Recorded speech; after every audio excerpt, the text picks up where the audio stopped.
The UK property market is the creme de la creme of property. Where do you think the future lies under a Labour government? Look, if you're sitting there waiting for the government to do something for you, then get over yourself. Because the reality is they're not going to do anything for you. It's all absolute nonsense.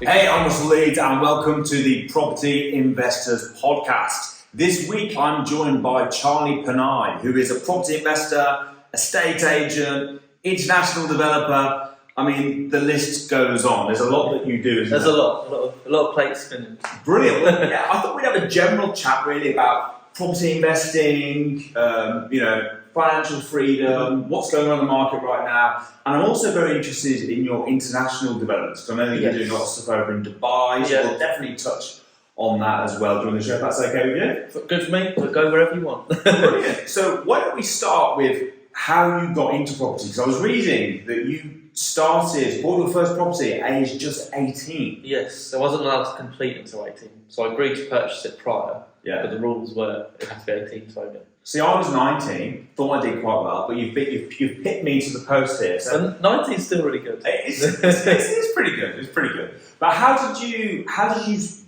do that? Yeah, so young, isn't it? Were you like, family of money and handed you on a plate, or was this self-made? How did that come about? I didn't come from a broke family, but I didn't come from a wealthy family. I don't really know what my dad's and mum's wealth really were, but we were just comfortable. We had nice holidays, and this is probably where I made my dreams to buy properties. I was on a holiday at 7 years old, and I felt lucky because no one I knew went on holidays other than me.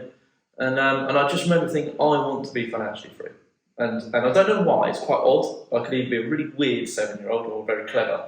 You can look at it two ways. Or both. Yeah, or both. Both, actually. My mum worried I could live a normal life, to be fair. She was like, you're so different in terms of the way I was that she didn't know if I'd live a normal life. And who knows, I probably haven't. Well, I suppose you haven't really. No, I haven't. It's certainly not normal. No, I think she probably worried more on can I socialise? But actually, it turns out I've been pretty good at that. But so I couldn't honestly answer where property came from. I had family members who dabbled in property, but no one was in property. But I established at 7, that's how I'm going to make money. I don't know what I saw. I probably saw something on TV or not. We didn't have social medias in those days, but something anyway. So I decided that's it. So Christmases, Easters, any time you get pocket money, the tooth fairy, whatever, I saved it. I didn't want Easter egg, I wanted pound coins. And was this literally the whole, it wasn't like a little phase that you did, it was the whole way through, 7, 8, 9, 10, 11, 12, 14. It was relentless. It's like, should we go hang out with the girls? No, I'm gonna save for property. I was just relentless. I didn't mind using other people's money to go out. Don't get me wrong, if I could get a tenner off my dad, I'd go and spend that tenner if I was when I was 16 and 15, But in general, no, it was just super focused. And then, I just started work. When I was allowed to work, like 12, you back then I don't think you're allowed anymore. I don't think you're allowed to work till you're 16 now. But back then you were allowed to work at 12. So I worked at Iceland supermarket, I worked just waiting jobs, whatever I could make money doing, I was doing from 12, outside of school. And this sounds quite ruthless, and I don't mean this disrespectfully to any teacher listening to this, but I was getting taught, and I don't know how old I was younger than 12 anyway, and I just remember thinking, this teacher, 2 teachers in that school, are just miserable. So I'm not going to learn anything from you because you're not happy with your life. And I don't know why this is where the weird side comes in. I just established, how am I going to learn something from a miserable person? So I'll tell you what, I'm going to teach myself. So what I started doing was surrounding my people in circles of family, because I didn't have friends, but family who, if my uncle was very good with money in terms of very astute, tight as they come. So I used to be with him a lot because I just wanted to understand his mindset around money. I mean, he was really sad. I don't mind if he hears this, but he once told me, I was 12, 13, he has a Jag that was 20 years old. He could afford whatever he bloody wanted. Do you know why I drive this speed? It's quite slow. Because I brake less. So I actually only replaced my brake pads once to everyone else's free. I was like, I remember thinking that's ridiculous. But he was very clever. My dad and my mum were super hard workers. They worked 7 days a week my whole childhood. So I learned a lot from them in terms of work ethic. And so I just started like being around. It was just a really weird thing as a child to think like, to be financially free, I need to be clever. And I'm not getting that from school. I don't know why I knew that, but I'm not getting what I need from school. So I'm going to learn from people that know how to do it. And yeah, I got a good job at 16 and I was managing about £3+ million worth of client portfolios as an account manager and relationship manager really, but account manager. So before you got that job, you're 16, just to rewind, so you've been saving up all your pocket money, all these little jobs, Iceland, you have a paper round. I did paper round on Iceland, I'd done waiting, I'd done... So all this wine waiting is great, by the way. I don't know if it still is these days, but gosh, if you were at a good event and you were the wine waiter, you can make some serious tips. Yeah, I can imagine. So how much money did you kind of have saved, age 16? 15 to 20 grand. I can't remember the exact number, but it was between 15 to 20k. So that's a lot of money, isn't it, for a kid to have saved up? I was a kid, yeah, really. I was a kid. Yeah. I was not to the same extent as you, and certainly not as young as you, but to be fair, I say that. When I was, probably was quite money motivated. I did used to wash cars and stuff at that kind of age. I had 3 paper rounds, which I had a year. Paper shop guy loved me. All the other paper boys would leave. Yeah, unreliable. Yeah, just unreliable. I'm not sure. I was there, rain or shine, every day for years. 3 paper rounds I used to wash cars, I used to cut grass. But I probably only had about 3.5 grand saved. So again, not only did you buy property before me, you had 5 times more savings than I had as well. I was quite extreme. Like, hence why my mum probably worried if I was going to live a normal life. Not just because she said I didn't really. I was like, I went through a glass door. You probably haven't noticed, but I've got lots of scars on my face. So when I was about 8, I went through a glass door as well, and had like my whole face was falling apart. So I had to have 152 stitches. And I didn't talk to anyone for like a couple of years. I still saved, but I just didn't talk. I just didn't do things. I was just so focused on how am I going to learn to do what I want to do in life. You didn't do it on purpose so that people felt sorry for you and donate more money, did you? To be fair, sitting with a messed up face. I probably shouldn't. I didn't use it to my full ability. That's for sure. Well, there you go, Mr. Trick. But yeah, no, I didn't really see it as a big deal. That is a funny thing. When I was that age, and I have said this to you separately, but I never looked at anyone else. Other than people I wanted to learn from, I never really looked at money as... And this is where it sounds weird, because by what I'm saying, you might think I'm money-driven. But I was never money-driven. I was financial freedom-driven. I.e., I just wanted to do what I wanted to do when I wanted to do it. And the only way you can do that is having a certain amount of money. So, yes, I was money-driven, but the money was actually more for the purpose of why I wanted the money. So, do you think money makes you happy? Yeah. It doesn't make you happy, but whoever says it doesn't make, but if they say having no money makes you happy, they're talking absolute nonsense. Because I'm sorry, if you have money, you don't have to worry about can you pay bills at the end of the month. You don't have to be stressed about this. You don't have to worry about what am I going to feed my son this month, or can I even give him a healthy meal because realistically I can afford a tin of this or what. Load of nonsense. Like, you need money to help you be happy. But flipping that back round, I know this is contradicting. I believe if you don't understand your purpose, it doesn't matter how much money you've got in the world. You could be the richest person in the world. If you don't understand what it is you want in life, you won't be happy. And that's where I was quite lucky. I knew what I wanted. So for me, it was very easy to beeline. This is what I think most people's problem is. They feel, especially in the English education system, we're taught to be an employee. That's as simple as that. We're taught to, it's conditional teaching, like teaching you how to be controlled. And unfortunately, most people don't really know what they want to do. Maybe till they die. 30, 40, 50, 60. And there's nothing wrong with that. But I was just lucky. I knew I wanted to be financially free. I wanted to go on holiday when I want to go on holiday. How am I going to do that? Weirdly decided property, don't know where it come from. But then it was easy. So I know it sounds weird, because if you look at my lifestyle, you might think I am money driven, but I'm more purpose driven. Like, what is it going to give me this money? So I think you're right. I think you totally. When I asked you what makes you happy, it's an interesting question, because obviously there's 100 people who get 100 different answers. Yes. I think the common wisdom amongst most people is that it doesn't make you happy, right? That's what most people say. Oh, it doesn't make you happy. It's quite a common saying. But then They do say that, but they say that, but then they act like it does, right? In a way. I like what you're saying about the purpose, because I see it as this. I see money as a tool. yes, So money doesn't give you happiness, No. but it gives you freedom. and that gives you And happiness. freedom gives you happiness. However, it's a double-edged sword, because you mentioned about your purpose. Yes, I think most people's that are working a job, or whatever, their purpose is to make money. Yeah. Because they need it to pay bills and to live. so if you become rich, you lose your. If that's your purpose, Yeah. and then you make it, you've lost your purpose. So yeah, I've worked, obviously accidentally mentored. I mean now I do it as a formal thing, but I sort of accidentally mentored people. I didn't used to charge back in those days, just because they used to ask me how I did what I did, and most of it I ended up working with them was not. It's property, I can help them do a lot of stuff, but it was actually more about the brain. Like, what is it they want? Because I've got friends who are actually money driven, and that's fine because they understand why they want. They just want to be filthy rich, and that's fine. It's about understanding: is it for your ego? Is it for security, i.e., financial security? Is it for generational wealth? What is it for? Because as soon as you realise that, that's when you find your happiness. Because I've got wealthy friends who aren't happy at all. Because yes, they're filthy rich, but they just want to make 1 million, they want 2 million.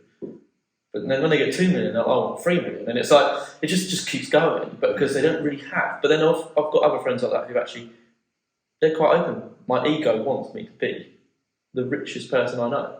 And that's fine, because that's what their purpose is for them. I mean, I think it's a bizarre purpose, but that's, whereas for me, I wasn't money driven. Like, I saw it as what you said, a tool to give me happiness. Yeah. A tool that if I gain freedom, that's my happiness.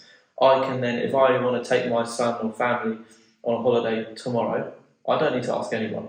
I will go on my phone and book the flights now and we'll go tomorrow.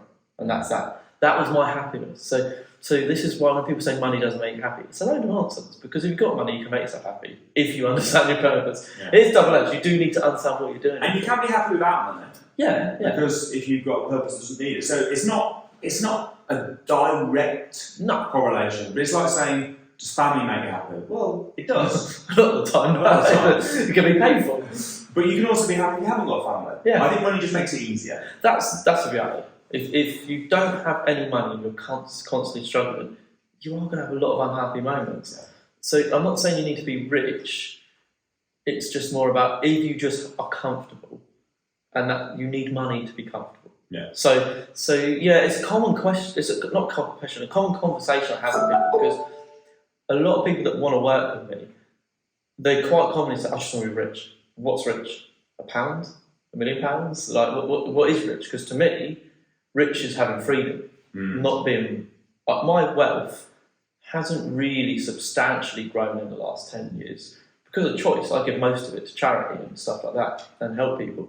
I'm happy with what I earn. I always earn more, but I just, I'm happy with what I do. So my drive is always about success. Yeah. If I can do this and it's successful, that's my goal. And I think too many people get confused with what they should do.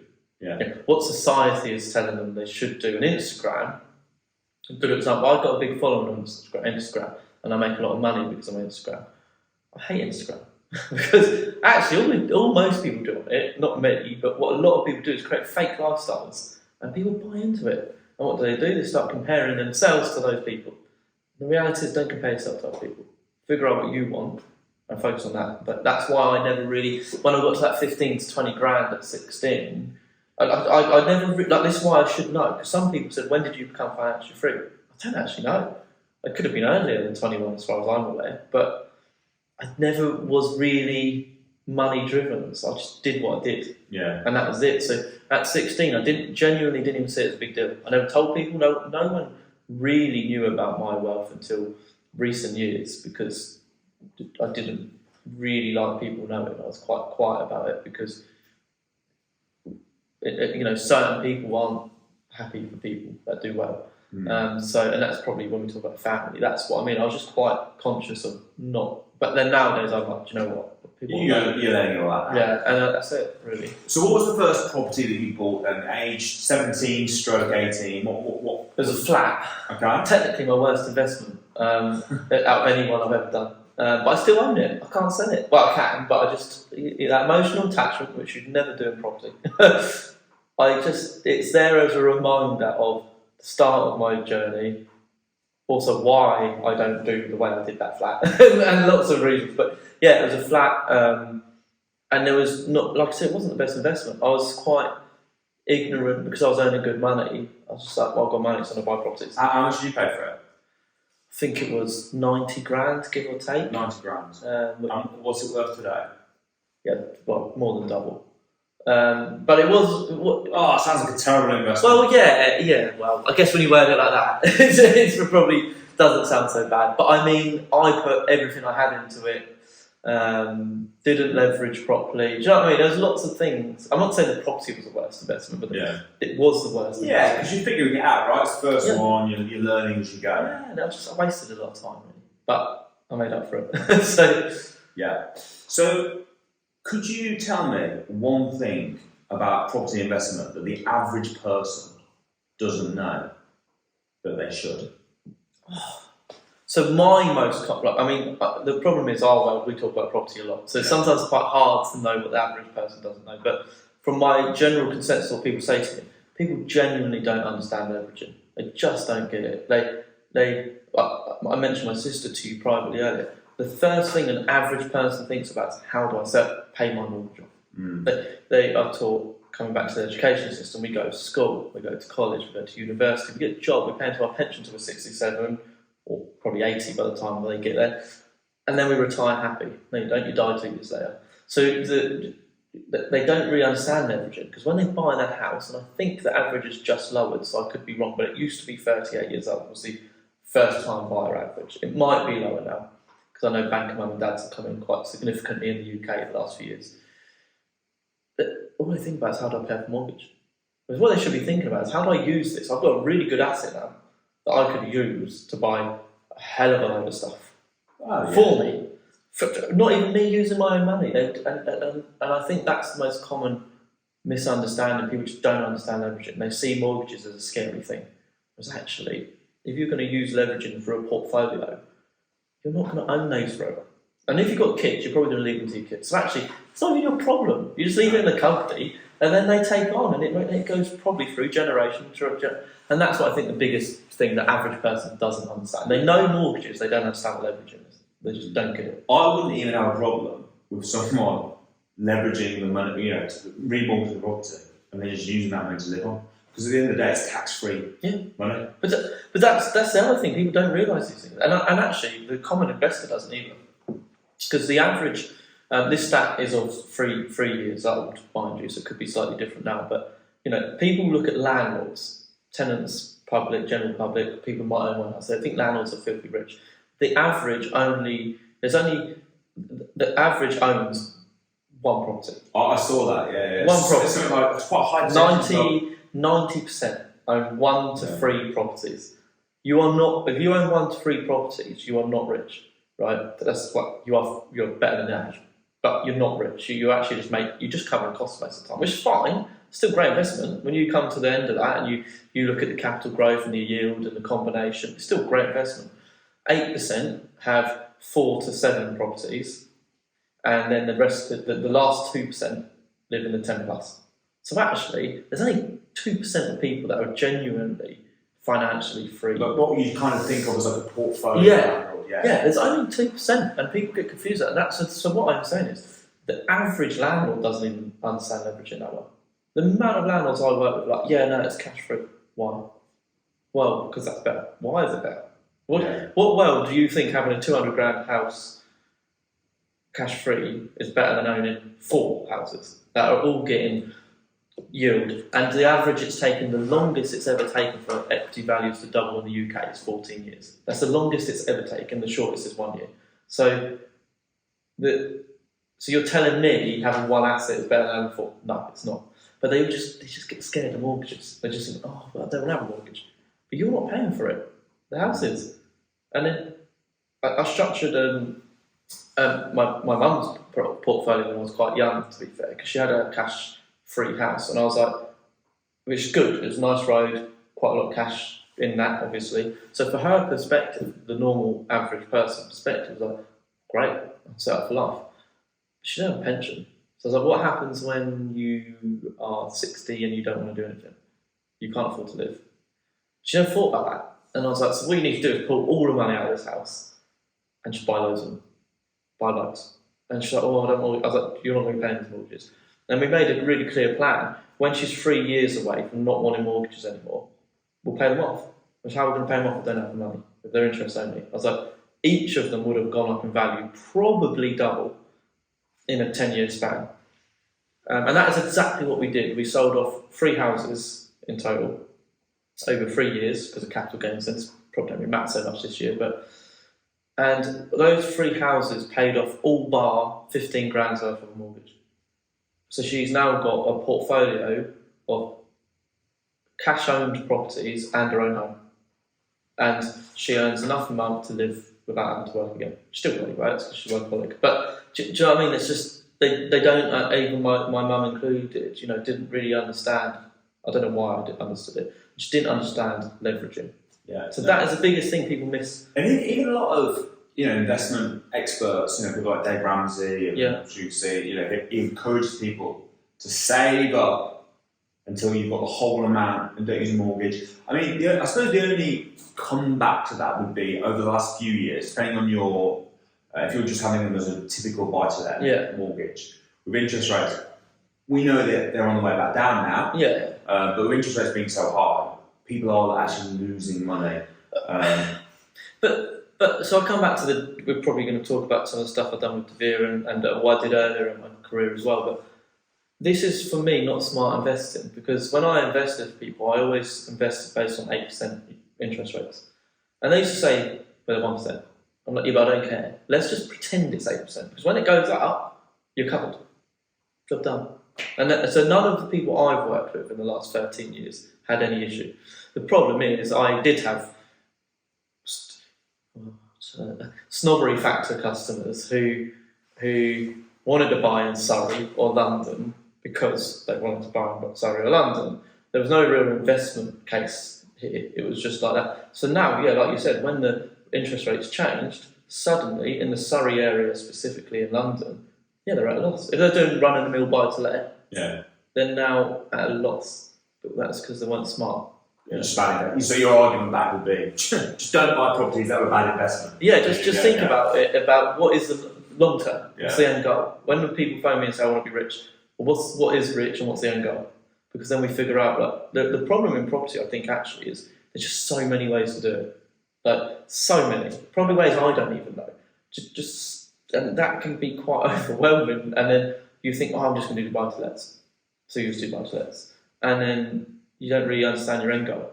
Yeah. Whereas your end goal could tailor something completely different to buy-to-lets. It might be more HMOs or, I don't know, whatever. There's just so many ways. Yeah, no, that makes sense. So you just touched on deVere. So you were the former head of international property investment for deVere, which obviously is the world's largest independent financial consultancy. Yes. So that sounds like a crazy job title. I mean, how does someone... It's fun. Well, yeah, it sounds fun. It sounds exciting. But how did that happen? Do you know what? I got approached. So because of my property background, I got a couple of Rising Star awards and things, and just property things, and then I just got approached from them directly. There seems to be a lot more. Even though you've not done anything, like that corporate structure before. But I think that's partly why they wanted me, because deVere is very much a corporate monster, and actually they are good at what they do. Look, there's bits and bobs in different countries where they get bad reps and good reps, but that's like everything. I think they wanted me because I didn't come from a financial planner's background. So they thought you'd be a bit fresh. Yeah, because the thing is, the financial world, they all focus on pensions or stocks and shares because that's quick money and they know how to do it. It's easy. They don't understand property. And that's quite baffling when you think property, from a return on investment perspective, is the best investment there is. But they don't understand it because they were never taught that when they've done their degrees and done their RO1s and RO5s. And that's all about stocks and shares, pensions, blah, blah, blah. So they needed someone who really was just a property expert because they tried to use financial people to do these roles for a while, and it just wasn't working because they just don't understand property. And that's the reality. How many people do you have who say, "Oh yeah, but my friend wants"? You're by all means far bigger expert in property than the average person you meet, and you'll meet people who tell you, "I'm sure it's happened. Yeah, but so and so told me not to do that way." Well, what do they do? Oh, well, they don't. You know, why are you listening to someone who's never done it? And that was It's often a family member or a uncle or whatever. I hear it all the time. Oh yeah, but they said that's not good.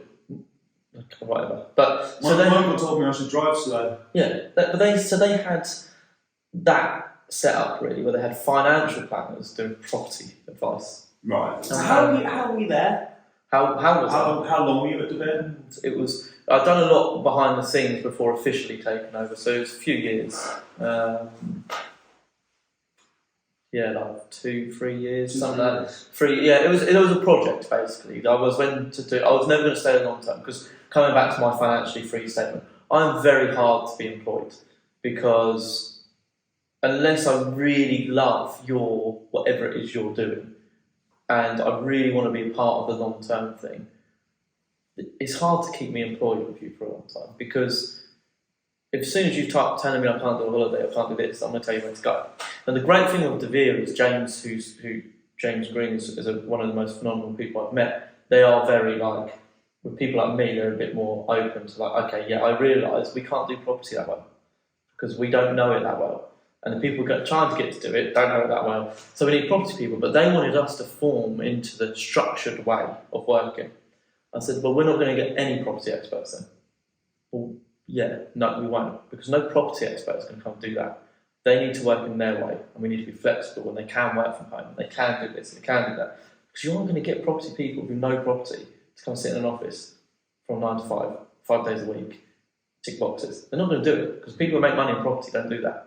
We work hard, but we do it differently. We're a bit more creative, I call it. So, yeah, it was really interesting. So they approached me, we met and we chatted, and they just offered me there and then, look, we want you to come in. We need you to change it. We need you to structure it. And because at the end of the day, they realised property is a huge part of the portfolio. Oh, yeah. Huge part. From a stable portfolio, property is huge. Because it is stable. You know, I sit on the board of the hospice, and, you know, as part of our investments, we have property as part of that. Now, is it always the best performing investment? No, but it's most stable. And so they realised that. So they needed experts. And so, what sort of stock were they buying? Was it mainly commercial or was it residential? They were just fully focused on new build residential when I went in. New build residential. When I went in, yeah. Again, because were they developing it, investing? Mixture. Yeah, mixture. They're big players. They're big companies. So. And how much money were you sort of spending with them?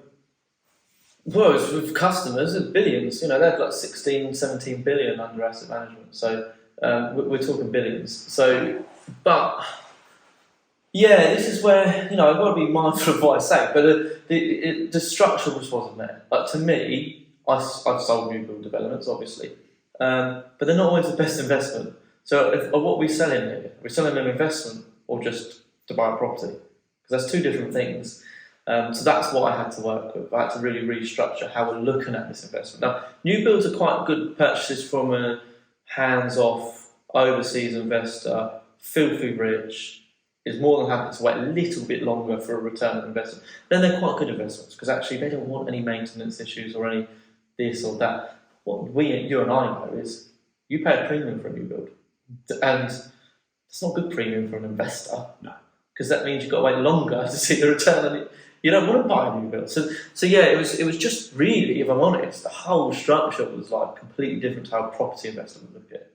So I went in there really as a project I was planning to stay longer, but the reason the real reason I left earlier, because I loved it. I got to meet celebrities, I got to do all sorts of really fun, cool travelling. They got 68 offices around the world. It was really good fun. So actually, I was more than happy to invest my whole self into them because they were giving me the freedom to do the structure how it needed to be done. And also in return, I was getting it just worked, really worked. But my sister died. And then it was quite abrupt as well. She found out she was ill, and then she died 55 days later. And sorry to hear that. Yeah, well, I've talked about it a lot for the last, she died 4 years ago in May, so close to 4.5 now. And yeah, I tried to continue, but mentally, the day my sister died, I realised. So my setup used to be I'd live in London, like Chelsea or Hammersmith, 2 weeks a month, and then I'd be travelling most of the time, to be fair, and then I'd be home 2 weeks a month. That was my setup. That was the agreement. 2 weeks away, 2 weeks home. That was it. So it's sometimes changed a little bit, but that was the general. But my whole career I worked like that. Even when I started working at 16, 17, 18, back at my original company I worked for, I still travelled a lot for work. So my whole career was sort of like that, and that was fine. That was my career. That was normal for my family, my friends, my whatever. And when the day my sister died, I realised, wait a minute, 2 weeks a month is 6 months a year. I know that sounds obvious, but it was the reality of I'm missing out on a lot of time of friends and family and people I love for work that I don't need to do. And so actually I just made a choice that day, and I phoned them and I just said, you know what, I'm done. Like I am done. I still want to help, I still consultancy basis stuff come in here, so I still do come in here, there and everywhere sometimes, but no, I'm done. I can't do that. But I'm not giving away 6 months of my year to anyone anymore, other than my choice, and that's travelling. but that's it. So yeah, so that's why I actually stopped it. But I loved it. It was great fun. Like, it was challenging because I've not really been part of a big corporate world, and I don't like politics, so I'm very straight talking. I don't mix my words. And what you learn quite quickly is you have to be politically quite good in those environments because it doesn't work how it should work. I think, again, property companies, people who are really good at it, tend to be quite straightforward because that's what we want. Whereas in corporate worlds, it's not straightforward. You have managers and managers because the managers are there to manage them. And it's like, why do we need these people? I got rid of so many people. I wasn't very popular. I was just like, look, we don't need these. I can get 20 good property people to do more than 80 of them. Wow, that's crazy. And that's what we did. We just got in proper experts, property experts, not anyone else. So all they knew was property, and that was it. And I loved it. It was good fun. Like I said, oh gosh, at Christmas parties. I mean, if you've watched them, I don't want to say they're like the Wolf of Wall Street, but if you've watched the part like the movie, the parties, not from a drug-related thing, but just in terms of the OTT event, like Nigel coming on a zip line and celebrities everywhere, and like magic, and it was just amazing. It was just great. But I love my time with deVere, and I still have really good friendships with James and the people that run the company. Like, I think they're a great company, and we changed a lot together with that. But yeah, it wasn't actually a property investment structure when I went in my opinion. Yeah, it was that's a new build, so let's just buy that. That was it. So we changed that. Yeah, that sounds very, very interesting. So you mentioned earlier about when you were growing up, teaching in school teaching were happy, etc., etc. So obviously, a lot of what the schools teach is all comes from the government. Yes. Do you think that the government wants us poor? Yeah. So I think they want the classes to be different. They want a distinct differential. Look, I don't want to get myself in trouble. I think it's to me sometimes obvious some of the decisions they make is, and I don't care if we're talking about Labour, Conservatives, they're all the same, right? Give or take. And they just want the classes to be separate. Now, do they want to favour the rich or poor? Well, you can have arguments to support different agendas, but the reality is they want the difference of class. Because if everyone wants to be super wealthy, super rich, have their own companies, have their own this, then they're not as special. Because again, most of the politicians come from a spoon-fed environment of money, and that's generalisation, because not all, but so you don't want to be in the same class. And it's not just England we see things like this. You know, you go to some of the more corrupt countries in the world, and you can see it's quite bad. But I think some of the decision making is quite. And we look at landlords again. Landlords have taken hammering for the last 8, 6, 7 years, really, in terms of like interest rates, in terms of tax, in terms of what you're allowed to offset, in terms of EPCs, in terms of this. Like, they've taken unfair hammering, but that's because I don't know if you ever saw the initial what they initially suggested with the stamp duty changes, that if you own over, I think it was 10 or 15, then you don't pay stamp duty. That makes no sense. Because I'm one of those people, I own more than 10 or 15 properties. So, but equally, if you're trying to make it fair, you're suggesting that the ones below that pay stamp duty and the ones above it don't. So all you're trying to do is separate classes, because over the last 30 years, since the 80s in England, we've got loads of in-between landlords. That one's between 1 and 7 properties. Well, filthy rich, but also are far better off than the average person. To me, it was like, well, you just want to get rid of that. You want a clear separation. That's my opinion. Whether I'm right or not, I don't know, because I'm not a politician. But I mean, that's why they tend to hammer, for example, landlords that own properties in their personal name versus landlords that own for companies, etc. It's all fake. It's all to try and punish the small landlord. Yeah, that's. I'd struggle to see how they'd say otherwise. If they try to say no or not, well, what are you trying to do then? Because some of when they're trying to change the EPC law recently, that's not logical. Some of the Victorian buildings cannot get to a C or above. Doesn't matter what you do. And how is that right? It doesn't make sense what you're making them invest into this property. There's so many things. And it's like, it can't be seen as any other way that you're just trying to separate the classes. Because then if you get rid of in England specifically, and in the US somewhat, you've got, like I said, you've got this new class of like, in between rich and average, and that to me it just screams out that they just want to separate that. Yeah, so how very much back to rich, and then I say middle class, but the middle class are much closer aligned to the poor. Yeah, just make it get by. Yeah, and then the poor, and actually some people, I don't know all the type of clientele that listens to your podcast, because some when I talk about classes, and I did a post about it recently, I got a bit of negative comments from people. I mean, you're always going to get people unhappy, but and they get a bit defensive about talking about classes. But that is the reality of life. There is different classes, and the difference is how you view yourself within that class, how you want to come through, out, above, below, whatever that class. But yeah, definitely here in the UK. I can't speak for the country. No, the UK is the worst. I work in a lot of countries for work, and I don't. America a lot. Australia. What's the class system like in America compared? Well, there is classes, but everyone's positive, and in England.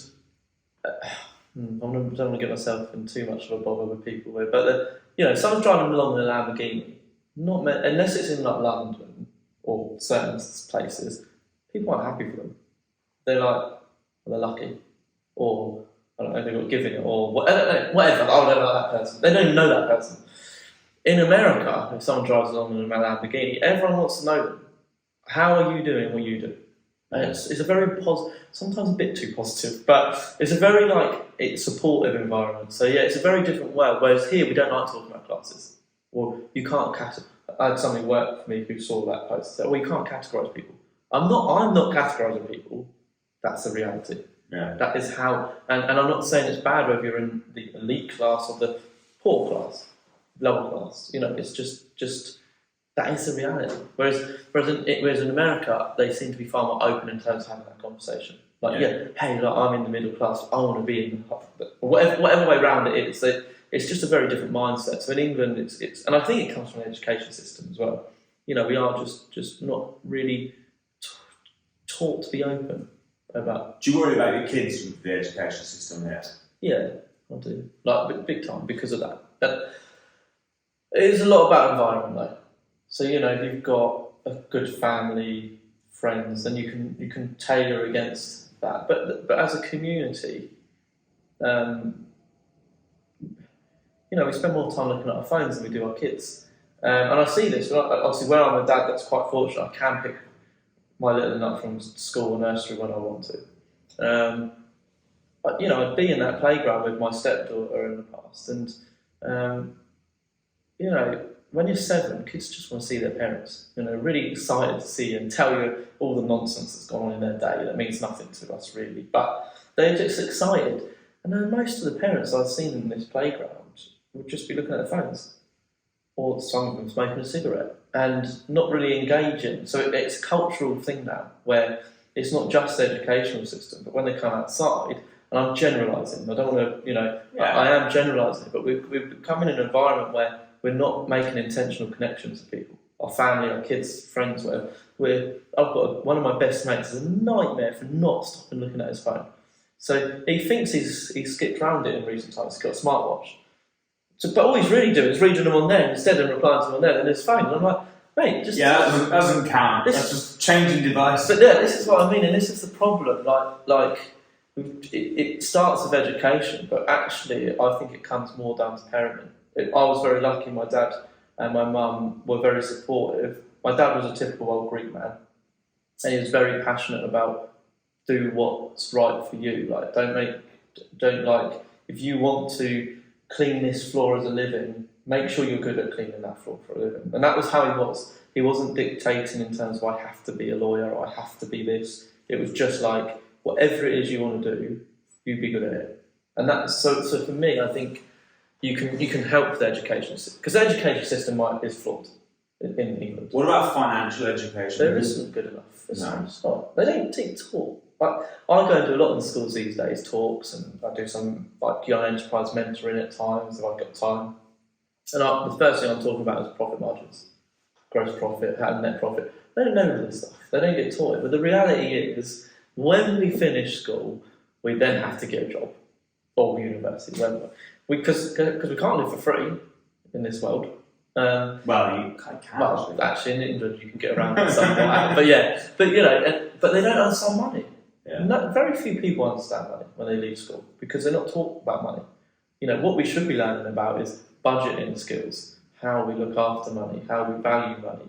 And if I earn £2,000 a month, but my bills are 1,400 a month, how do I manage that scenario? That's what we should be looking at through school systems and business, how to structure businesses. We do business studies, and I've done a business degree, but I didn't really learn. I mean, the degree is slightly better in terms of you're looking at how other people do things, but in school you don't really. No. And if you did, I think the only times we sort of studied businesses in school, it was like big corporations. And it's like, well, how does that help me? I'm not going to. But again, we're just learning how to be a good employee. Yeah. That's what we do. If I look back to business studies, I remember his name. Actually, I probably won't know his name in case I doubt he's listening. But he was quite an old school teacher, and I struggled listening in business because I watched my dad build his business, and they made good money. Like, so they weren't wealthy, and I might watch my uncle. I was around real business people, the real world, in my private life. Did they have staff and stuff, or were they sort of? My uncle did. My dad was more. That's where I said learn. My dad and my mum both had their own businesses. Yeah. They were self-employed. Yeah. Right? So I think growing up, at least I saw that as an option. Yeah, that's what I mean. I saw having to have a job, but I didn't know about employing staff. I didn't know none of that sort of stuff. I had to learn that myself. Yeah, that's a bit what I had to learn as well. My dad wasn't clever enough how to leverage his skill. I talk about leveraging property, but it's also how you leverage your skills and stuff. And he wasn't really clever enough how to leverage his ability or work ethic. And same as my mum. My mum's still like that today. She will always try and do everything. You've got to be successful, you need to get yourself out of that business as quick as you can and work on it rather than in it. That's the reality. Yeah. But I just saw, like you said, the other option. So I really used to struggle listening in business studies at school because it was just pointless. And he used to say to me, I've got an attention span of goldfish and I'm not going to be successful. That's what he told me. So when I first... Well, I saw a stat the other day, right? Goldfishes have an attention span, I think it's 10 seconds. Yes. The average human now, I think, is 8. Yes, yeah. So it is 8. It is 8. Yeah. So if you've got an attention span of a goldfish, I'm doing well, that's actually a compliment. Yeah. But he made it, and he was quite... Look, I actually didn't mind the guy. He was trying, looking back, he was just trying to get something out of me. But I remember thinking, well, wait a minute, you're 60 and you're teaching me here. I ain't going to be 60 teaching me here. Like, I wouldn't even say that out loud. My dad would give me a beating. My dad was a typical Greek man. If I was disrespectful, I got to hide him. It wasn't like a telling off. But that was your attitude. But in my head, I'm thinking, nah, I'm sorry, but I'm not learning anything from this. But you know what? You were right. But yeah, well, I didn't know I was going to be right at the time. I was confident enough to know. But I think the same as you said, like you saw your mum and dad have been self-employed, so I was the same. watching my mum and dad work 7 days a week and then their business, and they did make good money at times, like in the market. I just realised actually why. Look, you say that big corporation, it's not very personal. Like I'm actually only really learning how to be a good employee. That's all I'm really doing, and I don't know why I realised that as a teenager, but that's all I was learning. And I was like, I don't want to be an employee. I want to do what my mum and dad do, because we go on holidays once or twice a year when they want to go on holidays. Yeah. So why do I want to go on being an employee and then have to ask when I go on holiday? No, I did go to be an employee, and I've been an employee for a lot of my career because I enjoy projects of fixing things and doing things. But I just was lucky to see that. And unfortunately, our education, I don't want to see it. So how are you going to teach your kids about, because they're not going to learn at school, the onus is on the parents. Yes. One of the things I'm worried about, it'd be interesting to get your perspective on this, is when I was growing up, I was hungry. Yeah. You were hungry. I can tell them your story. I was going out, I was washing cars, cutting grass, doing lots of paper rounds, etc., etc. My parents weren't rich. Less wealthy than yours from the sound of it, and you just like you were a child. And I was hungry. How am I going to get my kids to have that hunger, that desire, that when they live in this house, they drive around in nice cars, they're going to private school, they're going on. I've never been to countries like America. I've never done that. Like they're going, multiple times a year. They've got this life handed them on a plate. How do we teach them? Yeah, I think obviously I don't know if I'm going to have the right answer, because my son is not old enough for me to see whether he turns into a little, sorry for the language, but a little shit or not. So I don't know that yet. But so obviously when it comes from the deVere world, I started working with a lot of high net worth individuals all around the world, and the typical scenario I saw was people that were given everything were just not very nice people sometimes. They're quite rude, quite ignorant, quite disrespectful, because they had no real value for anything. So you're right, when you come from a background that you don't necessarily have it, naturally you want to give them everything. Because I never had that. My mum was like, I don't have that, I want to give it to this person, my grandchildren. I never had this, I want to make sure they have it. I keep saying to my mum, the reality is if you just give them everything, they never have any value. So my way with my son is, I love holidays. So that bit I can't look a bit like you with multiple times to America and whatever. I love going away.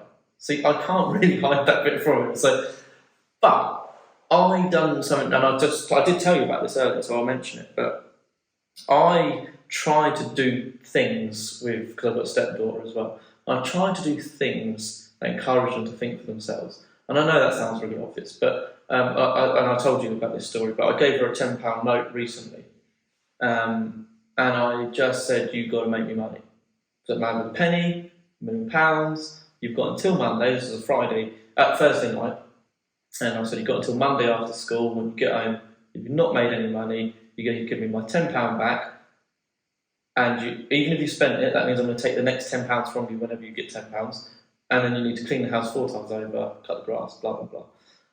And she loved it. She didn't do anything like that at school. Yeah. And she got really excited and was just spinning off these ideas, and she didn't make any money in it, but she just really got her thinking. And I think for me, I've done that with my nephews and nieces. I'm very black and white, but I come from a Greek household, so I've got lots of family, and I've always been very black and white. You have one chance.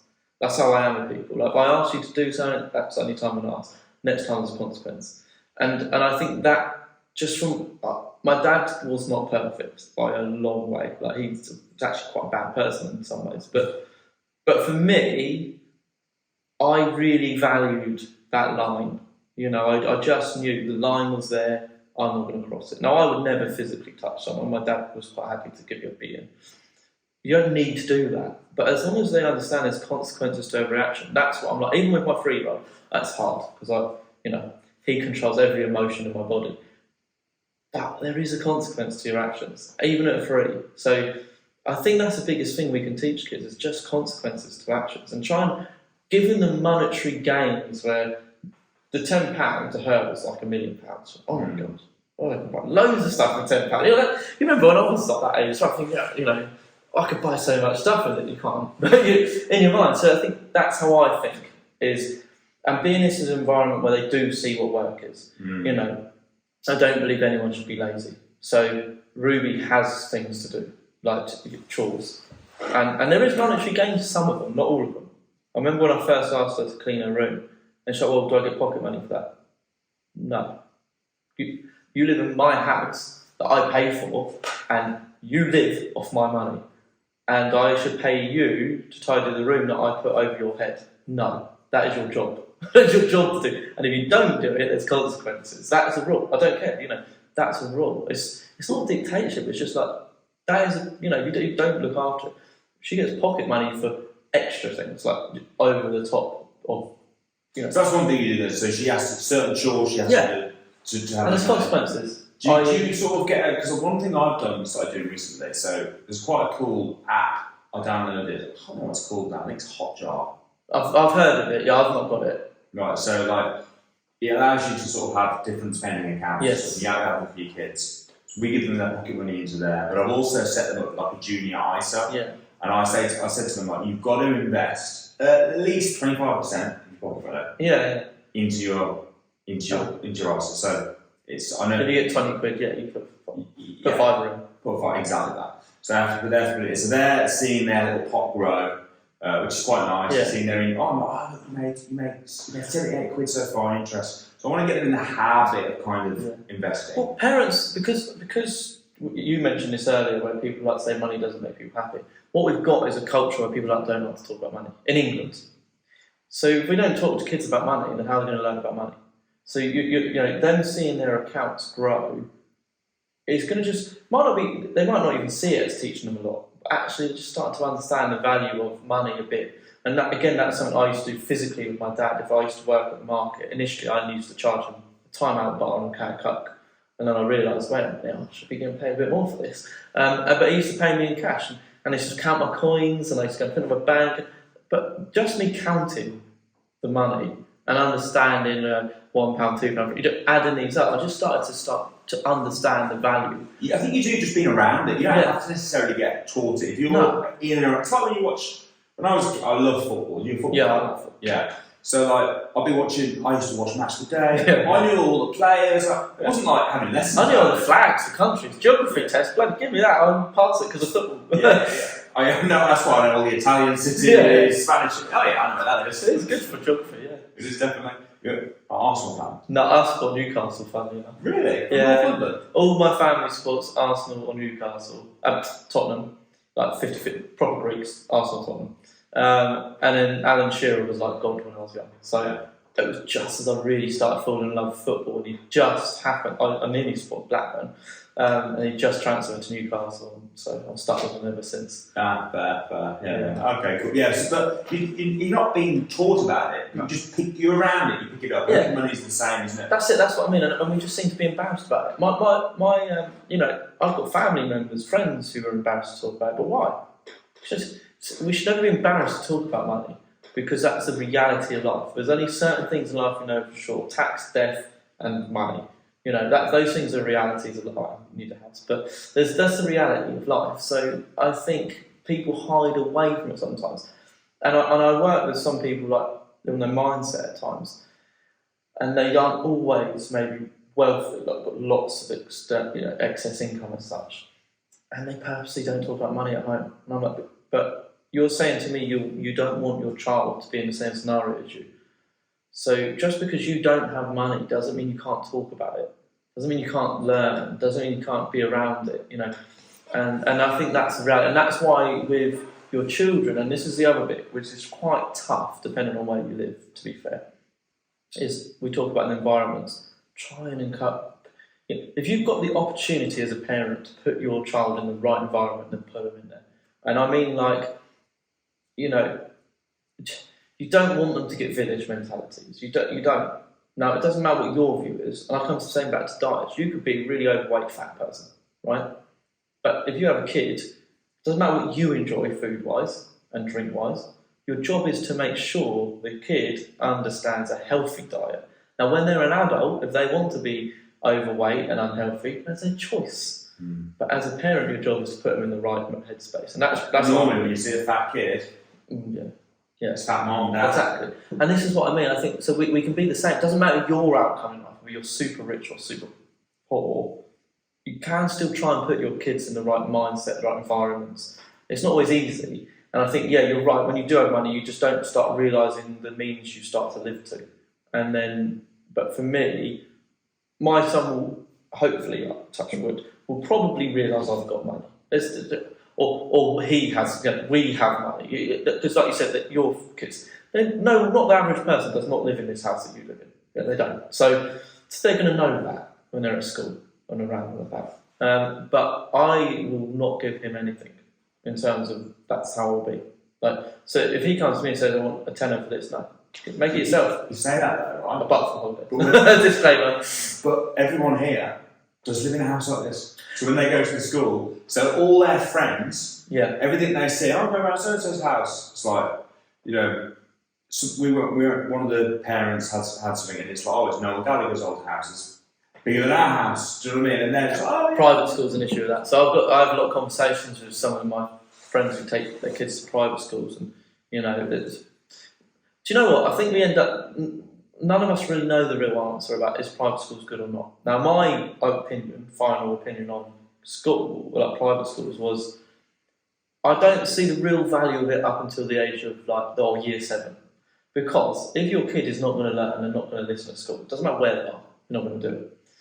But if it's getting to year 7, you realise, okay, this child's got an ability in this or an ability in that, or wants to do more in this, that's where private school comes in. Because it doesn't matter what anyone says, you and I managed to make our wealths the hard way. If you can put your child in an environment where they're going to have connections that I just didn't have, then we should be doing that. So that's my view. I don't see, and I'm not saying I'm right, it's just I've got friends who send their kids to private school, and what happens is what you said, they don't actually realise the real world of all their friends at school also have a bigger garden, or they've got a helicopter that drops them off, and suddenly their real world is not the real world. So I come to the conclusion personally that I probably will send Otis to normal school until year 7. And if he has the appetite to really want to do something with himself, then put him in private school. Because you will get better connections in private school than you get anywhere. But my main reason, and I could be wrong, I'm not saying I'm right, is just I just want them to understand how people really live. Most people won't go on. I mean, this year, we've been to Dubai for 3 months, we've been Portugal, we've been Spain for a month, I went to Nepal for a month. That's not normal. No. And so it's very tough for Otis, he's only 3, but it's very tough for a child growing up to not then believe that's normal. Especially as they get to teenage years, 13, 14. Exactly. And they become arrogant and ignorant. And so for me, again, I don't know if you've taken your kids back to what you actually come from, like what you actually did. And that's why, I don't know if you've ever watched My Big Fat Greek Wedding. Because I come from a Greek background. It's not exaggerated, that's how the Greeks are. But I love it because it's like, this comes from this because that's what I did. But I think it's important. I didn't have this. And I will always tell him, and that's why I won't give my son anything. In terms of, I will pretend he has no money. He's got savings, so hopefully he never sees this. But he has savings already. He's got probably more savings than the average person. And he's only 3. But he will never know that, ever. I will not tell him until the day he turns around to me and says, I want to buy this house. I've saved up this to buy this house. Or I want to start this business. And I've done all of this work. And I want to be able to turn around with him, not having any clue, saying, okay, here's X amount. Actually, that's his money. That's money I've saved for him. But what I don't want to do, and I've seen mistakes in my family. You don't want to just give it to him and he blows it on stuff. That's it. So I think that's my way of working. Is private school isn't needed personally. I see the benefits until you're 8, and also just make sure we don't give them stuff apart from holidays, because I'm not sacrificing my holidays. So Dubai, was that holiday work? Bit of both. I've worked from and in Dubai since 2011. And you invest in property out in Dubai? I didn't at the start because it's not like a normal property market. It's a bit more like a trader's market, I would call it, like a stocks and shares market. It is a property market, and it will be, but Dubai is very new. I think people forget it's like 40 years old, not even that. So it's not really a property market because nothing's been there long enough to really know the trends and the this and the that. So it's been more of a stop. So yeah, at the start it was more investing for people, helping people invest because I know Dubai well, where to invest, how to invest, why to invest. But more recent years, then I've become more involved because I know it really well. So it's like, okay, if that development's coming up, I know what that does, so I'll take them before they're even up. Yeah. And that's but that's happened more recently. Initially, it was just investing for people. But it's a really commercial, resident. Originally commercial. I've stopped getting involved in commercial too much because it's just such a fast-paced landscape to buy that I don't know where it's going in terms of like. I like secure investments for me, so I just want to know the rough trends. And with commercial, where it's so dynamic and changing, Business Bay, lots of people moving out to other parts, Dubai Hills, lots of other areas. So I've stopped getting as involved. I do work on commercial for clients. Do you think that the other areas in the Middle East will follow? Because Dubai was kind of the flagship, I say this very much looking at it from an English person's point of view, right? So it was like, suddenly, all of a sudden, everyone's going to Dubai, right? Yeah. But like now, Saudi is doing all the boxing events, and Riyadh season, everything, and it's like, do you think suddenly it will start popping up all over the Middle East? Like, yeah, 100%. Because and then could that potentially devalue Dubai because it's not? Because it's quite a small place, isn't it, Dubai? And it's like, well, yeah, it's small. It's not actually that big. I don't think so. I don't have a crystal ball. But I've never, in terms of political stability and innovation, nothing matches Dubai in the world. Like they are very innovative and they're very direct, and it's like, we're going to do this, we do it. And sometimes they don't always deliver it very well. Like they don't always think about all the technicalities behind this delivery. But and I think the thing is, they are so like by 2036. They want to be number one in the world for everything in terms of tourism, in terms of trade, in terms of just everything. And I actually have no doubt they do it, just because of the way they are. It's like, we are going to do this. They've got so much freedom, don't you? Yeah, oil, but so much money. Yeah, it is oil. Because actually, I've got on the board of the hospice as a friend, but he used to be the head of the RAF in the UK, and he used to talk about when he first went there to Sharjah, and there was nothing there. And they'd hide from helicopters because they didn't know what it was. Could you believe that's 40 years ago? No. You just couldn't. So, no, I do think, but the thing is what Saudi have done is, so what Dubai are really clever is they are very innovative. They are. When they realise, what if we offer this, there's going to be more people for that. And if you've ever been to Dubai, I don't know if you have, but it's like a paradise for kids. So they're very clever. If we want the hard hitters here, the families need to be happy. So the kids need to be happy. Mums need to be happy, the husbands, we need this. So it's just it is unreal. It's not a real place. But I don't see the others affecting it because I think they just built something. They're so far ahead of everyone that they would establish themselves as the leaders. And it would just make the whole area a bit like it rather than... Well, you just look at London. Yeah. London created the ripple effect for the UK. So I think that's what that's doing. But they are so innovative. They've got limited time to build now, really, because there's not that much space left. But I've got no doubt they will think of something to, and it's the way they play with tax, and the way they do this, and the way they do that. They're just very clever. And the Saudis definitely provided another element to that. The thing is, they're still quite far behind Dubai in terms of the westernisation of their laws, and that's what holds it back. So I still yesterday had a client say, "Yeah, but they're like this in Dubai." No, they're not. You can walk down, you can kiss in the street, you can walk down holding hands. They are Western laws. It's just the difference in Dubai is they follow through with the law. So if I put £1 million cash on this table here and I go out for a day, no one will touch a penny. Because what? It's not worth it. They'll get kicked out of the country or have their hands chopped off or put in prison for life. It's not worth it because everyone's in Dubai because it's a land of opportunity. So I don't want to be kicked out of the land of opportunity. I think there's only 0.5% unemployment. It will always stay that way because of the way they're innovative of how they drive. So Yeah, I don't think so. I think actually all that Saudi would do is bring more to the UAE as a whole.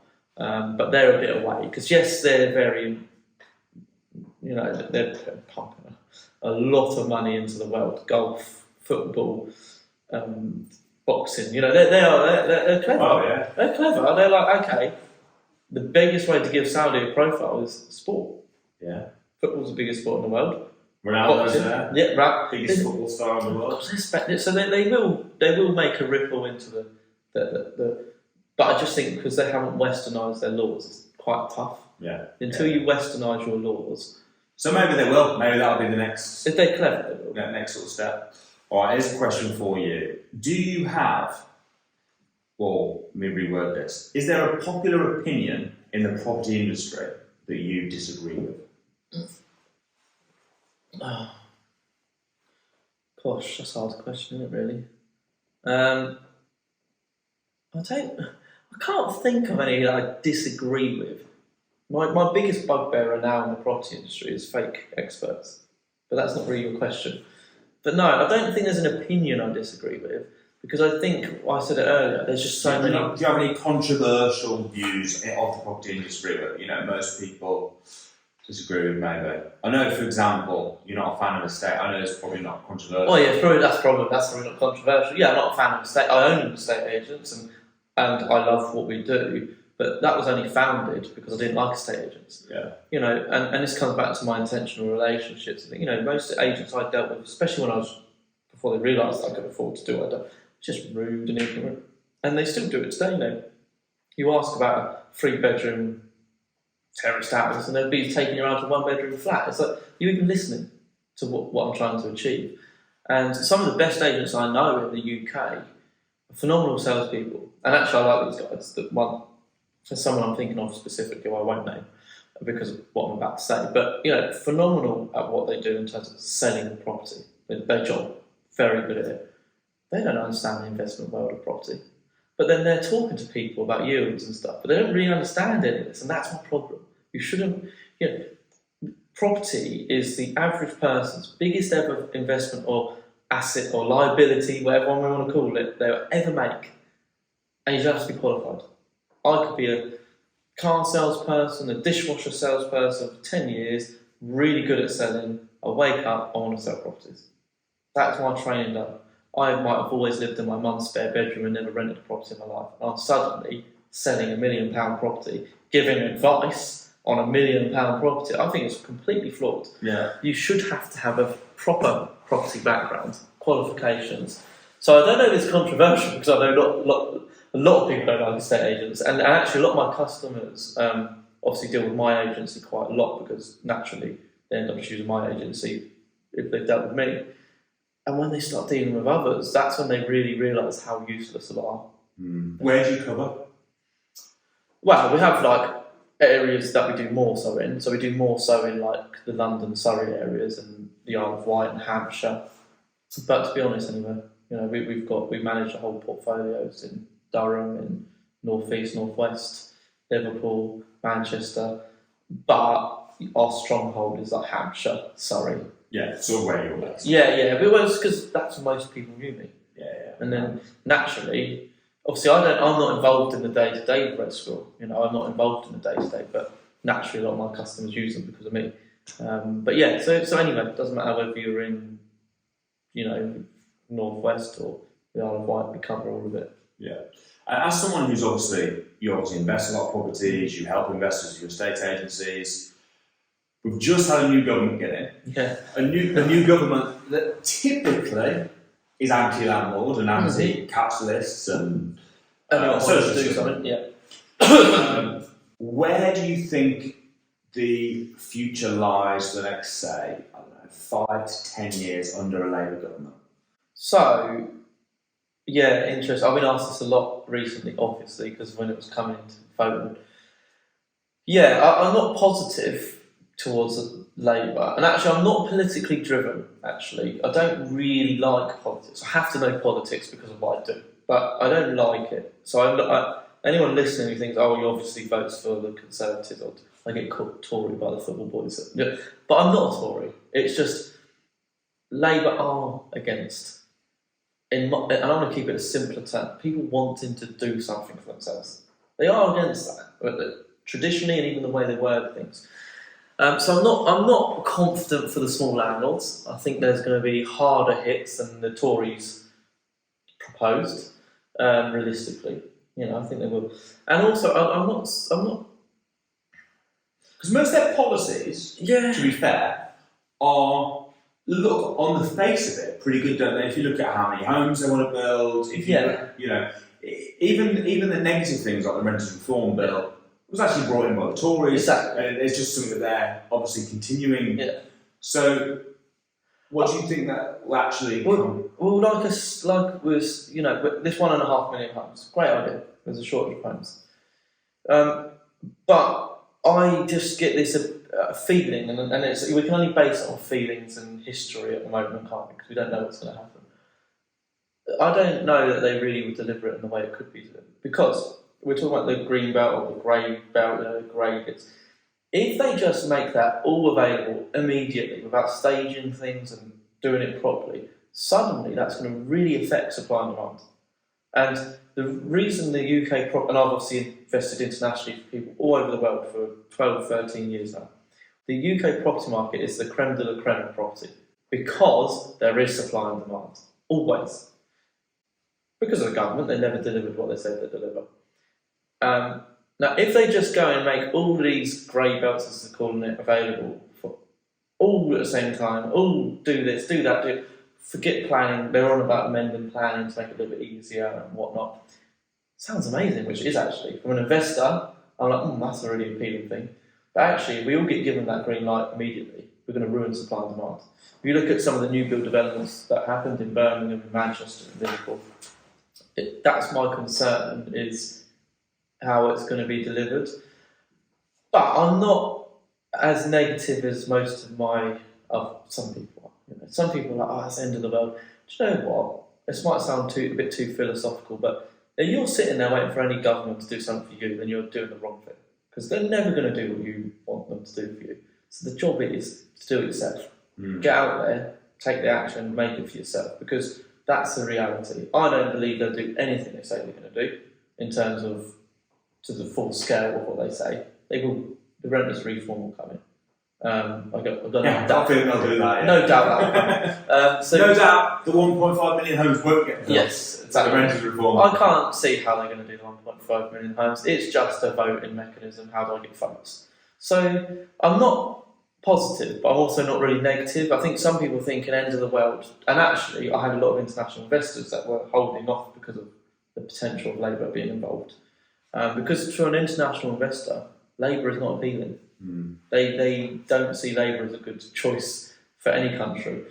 But that's why I try to focus more on what I can do rather than worry about what they're going to do. Because the reality is, are they going to hit landlords? Yeah. Let's be honest. They're going to. They don't like people doing well. And that sounds really harsh, but they don't want people to be in this environment of growth and to come back to the separation of classes. They're aware. They don't look at it that way. And I think that's my biggest concern about a long-term Labour government. It's more, we've already got quite a negative brew of mindsets and views in England over the last 8, 9, 10 years. And I just think it could be worse. It could be worse. And that's a lot to come down to the disillusion between people and politicians. We're so far apart now. The general person and politicians just don't understand each other. So really what needs to happen is all of them need to go and just fold fresh. But that's not happening. I think I agree with you. I mean, we're both relatively young. Yeah. Mid-30s. Well, I used to say I was old at 20, but now I'm young still. Yeah. So we haven't got masses of it. It's not like we're not 60. We haven't seen governments come and go. Exactly. I remember like John Major. I think it's about as early as I can remember. That'd be the earliest I. And then Tony Blair getting in. But in my lifetime, from what I've seen, I agree with what you're saying. Very little changes actually. It's a lot of talk about different government schemes. Of course, they tweak the rules and the taxes will be slightly different, but in reality, it's all about you. Is it? That's you create your own economy. That's the reality, and that's why when I was getting so many I've got quite a reasonable following on social media. So but when it was coming up to the votes, everyone was like, "Oh, what if Labour gets each other?" And I did put something out. I said, "Look, if you're sitting there waiting for the government to do something for you, then get over yourself. Because the reality is, they're not going to do anything for you. It's your job to do what you need to do for you, irrelevant of what they bring in." And that is the reality, And I think if we look, and again, like going in, I don't want to go politics too much, but if you look back into the history of politics, and I did a bit of research because I like to know what I'm doing. And since Margaret Thatcher, now Margaret Thatcher is a figure where, depending on what side of the fence you sat on when her decisions were made, which depends whether you like her or not. But the reality is, she's the last politician who said, "I'm going to do this," and did it. That's the last one. And because there's so much backlash since, I think every politician's been scared since. Like, I don't want to make real change. I want to say I'm going to. Yeah. But really, I just want the votes to stay in charge for as long as I can.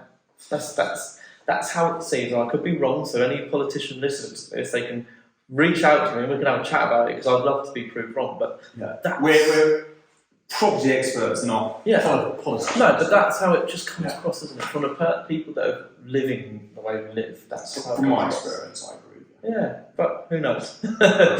Well, Charlie, it's been really great having you on the show. Thank you ever so much for joining me. Guys, hope you enjoyed that, and we will see you next week.